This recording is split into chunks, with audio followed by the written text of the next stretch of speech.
So the last golden rule is build in removable objections, okay?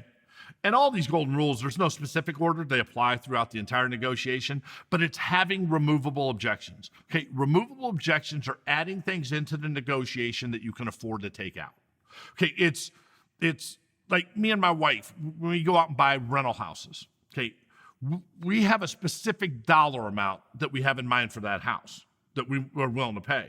But we'll add in removable objections. We'll add in that we want a $1,500 paint allowance, and we want a $1,000 fence repair allowance. We want a flooring allowance. We want to be able to keep the appliances, the refrigerator and washer and dryer.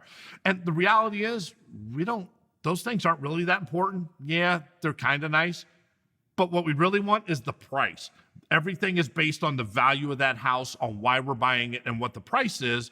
And by adding those removable objections in there, we have things that we can remove to make the seller feel like they win. See, removable objections are just setting the customer up to win. They're the built-in victories. When I go out to negotiate on a car deal, I'm going out with 20% down at 48 months. Okay, I'm not necessarily trying to get 20% down. I'm not trying to get 48 months. I'm putting built-in wins in there. I can go from the $8,000 to the $7,000 to the $5,000 and settle at $2,000. That's 3 victories for that customer. I go out at 48 months. They're probably not going to go 48 months, but that's the best way to get their vehicle.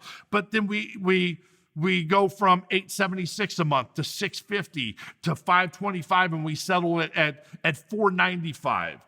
That was 3 more victories. The more victories you have throughout the negotiation, the better off you're going to be.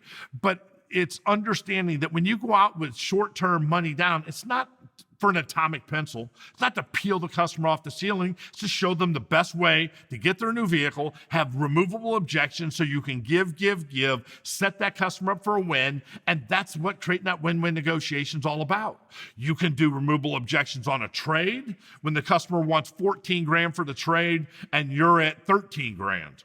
Now, if I did my pre-demo trade walk, I walk out to the customer and say, great news, we can get you the $14,000 for your trade.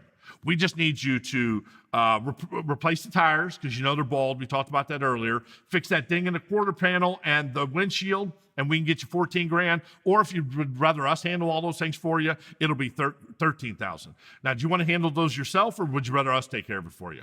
Most of them will look at you and say, well, I'll let you do it. And it's a removable objection because people don't want to go do those things on their own. But it's understanding the purpose of removable objections is to set the customer up for victories so you can create that win-win negotiation.